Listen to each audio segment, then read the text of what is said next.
Coming in last in the NFC North, finishing with 13-4 last year. Quite inflated finish to the year, if I might add. Vegas has them at 8.5.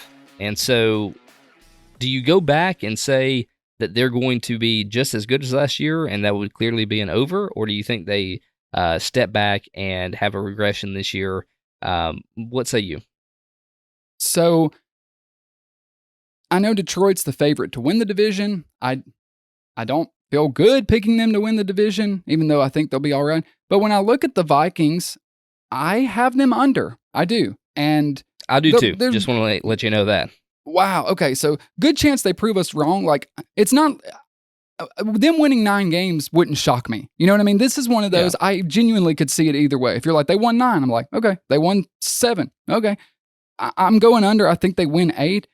I think the offense is going to regress just a little bit because I don't think I trust Madison to carry the load for Dalvin Cook. I know Dalvin Cook wasn't like the star guy that relied on offense, but I think you're going to he wasn't. He was on my fantasy team. I know he was not. You know better than anybody. Yeah, for sure. I still think you're going to feel that absence, though, without him. And the big thing the Vikings did this offseason is adding Brian Flores as defensive coordinator. Look, I really like Kevin O'Connell. I think he's a good coach. I think he's going to do well. I think he's going to continue to be a good coach. I think Kirk Cousins is solid. You know, a lot of people have started to like him more after that quarterback documentary because he's such a good guy and likable. He's a good, reliable quarterback. He just isn't going to be able to go off script and save you in the fourth quarter. Look, I like Kirk Cousins just as much as the next guy. I'd love to get a beer with him. But I'm a little bit exhausted with people saying that, though, because everybody I've talked to that's watched that show, mind you, I still haven't watched that show, at least the Kirk Cousins portion of it. I don't care how good the guy is off the field. I don't care how good he is of a person. We're talking about football. And in the football world, he's not a guy that takes you all the way. He's the guy that takes you right up to the point and then drops the ball somehow, some way. But he's better, but he's good. I mean, he had 4,500 yards last year, 29 touchdowns, 14 picks, 65% completion. He's better than a lot of quarterbacks in the league. Sure. I understand what you're saying. Like, you'll hear no argument for me. I don't want to be in the Cousins defense attorney situation, but you don't get paid enough for it. No, not at all. If they moved off of him, who you getting? You know what I mean? Like, no, I get it's that. just one of those things, but I get that, but there's also a lot of good quarterbacks that never make it to the playoffs and never make it to the championship Super Bowl. But Kirk Cousins is that guy. He's going to take you maybe to a playoff game, maybe win you one playoff, but I just don't think there's any way he ever gets you a Super Bowl. But look, Kirk Cousins aside, the defense was atrocious last year. And I know they brought Brian Flores in. That's great. Fantastic. I think the defense is going to improve. But it can't get any worse. It can't get worse, but they didn't do a whole lot of movement on that side of the ball either. Not at all. And so you're giving a pile of trash to a really good defensive coach.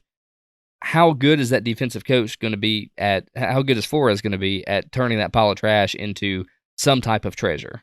I mean, I don't know if you put Andy Reid at Green Bay if Andy Reid wins more than 7 games either. You see what I'm saying? I don't know. Look, he would, but you got to be biased at Andy Reid. He wins everywhere he goes. Side point. But you see a perfect example. Let's just call Bill Belichick out, okay? You take Tom Brady away, you take a lot of other key pieces away on that team, and he's not that, seemingly so, not that great of a coach right now. But again, he has a bag full of not great weapons, and so I don't know I don't know if Brian Flores is going to be the savior that everybody hopes he's going to be, and this defense is going to go, from the 28th or 29th ranked defense. Well, they were 28th in points per game allowed. They were 31st in yards per game allowed. I mean, those almost dead last in both those categories. That's terrible. And I don't see they lost guys. I don't see him going higher than like 25th in points allowed this year. I don't think Brian Flores, with pretty much the same roster, is going to be able to get them that much higher. I mean, tell me if I'm wrong, but I just don't see it. I mean, I'm looking at this squad here, and I just don't see any high points on the defense. I know. Then that's the concern for me because before we started making our notes to do this episode and do these predictions, I really thought I'd probably end up picking the Vikings to win this division. It turns out I'm picking Detroit because when I look at it, it's just they didn't really address a lot of these defensive needs. Corner's a big problem. They lost Patrick Peterson, who was like their best corner. He had 5 picks. I think they lost Duke Shelley too. They both held QBs to a sub 65 rating, and now they don't have anybody to rely on. They've added Byron Murphy and Andrew Booth. Okay, corner's going to be a problem for them. Safety, okay, they can maybe count on the safeties. Linebackers, they lost Eric Kendricks, so you've got Jordan Hicks, who was good, and then you've got Brian Asamoah, who has to perform. It's his second year. We can't count on him, though. D-line, you got Danielle Hunter, who's an absolute stud Pro Bowler, but you lost Zadarius Smith, who was a Pro Bowler. So, like, I see there's so many. If you just look on the defensive sheet like a chart, there's a bunch of minus. And how many additions do we have? Like that you think are going to make a big impact? Like none. Not one. I don't understand because there were defensive players that you could have added.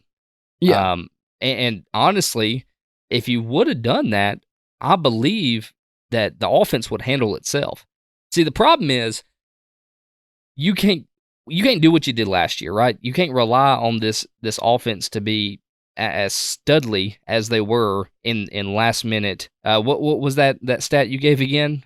11-0 in 1-score games, which isn't happening 2 years in a row. Like you usually split those. Like they're going to pay the piper for that this year. It was those miraculous last-minute wins where you didn't think that they would win and they shouldn't have won, but they still did it. Mm-hmm. That's not going to happen this year. It's just not. And you have Justin Jefferson. Anybody throwing the ball to Justin Jefferson is going to do pretty well. The dude is insane. He's so good. He had 1,800 yards last year. Well, you remember the catch last year. The catch. Problem, dude, seriously, maybe the greatest catch I've ever seen in my life. So, honestly. Odell Beckham's catch was so, that was like the moment of like the one-hand catch. That's when it kind of all started, right? But, I think Jefferson kind of Jefferson's is right there with it, right? Like they're close. And aside from those like bobble catches where like people will roll and they'll hit on their butt and hit on their back and then they'll catch it. Like, I don't think that's a lucky catch. Sure. Talented catches are different. And what Justin Jefferson had last year was just sheer talent. But back to this lineup. The offense with a good defense this team could be really, really good. I mean, it's a few defensive positions away from being a very, very good team. However, this coaching and this office didn't do that this year. I don't know what they're waiting on, but look, once Kirk Cousins leaves, unless you get a really good replacement, it's going to be a while before you're this good again.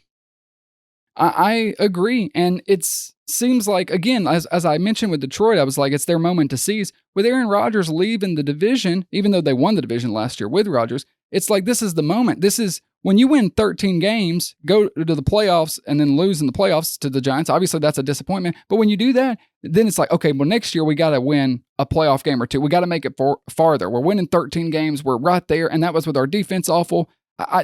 It's like you should have put all your resources into the defense, and instead they same with they just lost so many pieces. You know what I mean? Like Green Bay, yeah.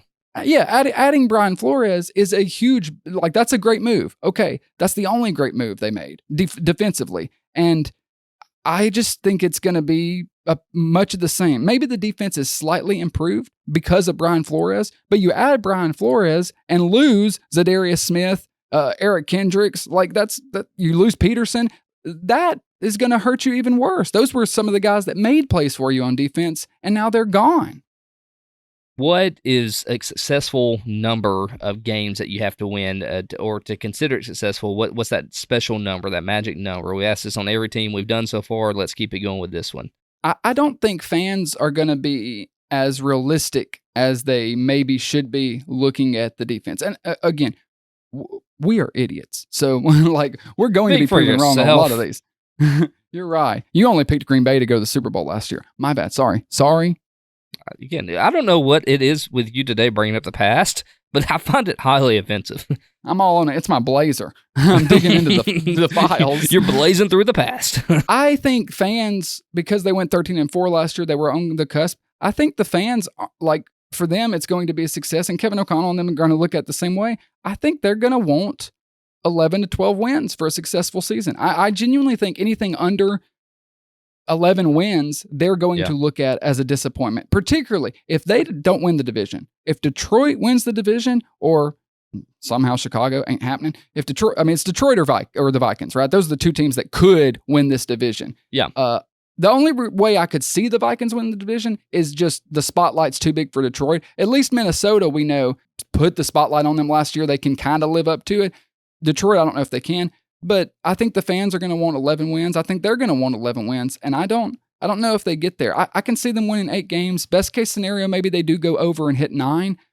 No way it gets there. When you're 11-0 in one-score games, dude, having that many one-score games, it's just lucky, like, to go 11-0. Like, talent is a part of it, but undefeated in the one-score games and that many of it, that's going to, like, come home to roost this year. It's going to push back the other way. It's the law of averages, right? I think the schedule doesn't look tough on paper. I don't think for the Vikings, though, you have to be that talented of a team to actually win against the Vikings. So at Philadelphia on a Thursday night, just calling out some of these games where I think it's a for sure loss. San Francisco, Monday night primetime. Yeah. At Denver on a Sunday night.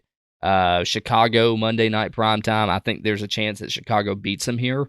Sure. Following that's a bye week. You got to play Cincinnati at home. That's a loss. Green Bay on a Sunday night in primetime again. I think they could win that one. But Kirk Cousins doesn't perform well in primetime games. And they played Detroit. I think Detroit, honestly, I think they beat. They played Detroit, Green Bay, and then Detroit again. Yeah. I wouldn't be surprised if Detroit wins both times, especially near because it's the last 3 weeks of the season. So it wouldn't surprise me if Detroit, especially trying to make a playoff push, if they win both of those games. Yeah, if Detroit's on fire at the end of the year and really living up to expectations, that their defense has improved, their offense still good, then it could happen. Just going off our rule of thumb, at least with this division, of saying let's split the division games. So just say they win 3 of their division games. The other teams I could see them beating: Tampa, they can win, they can beat. Carolina, they can beat. Other than that, like, I think they can beat Atlanta. They could beat New Orleans. They could beat Denver, Las Vegas, and that's kind of it. Like that's all. I don't see them getting past Philly or the Chargers or the Chiefs or the 49ers for that matter. So I think they're going to have a lot of struggles.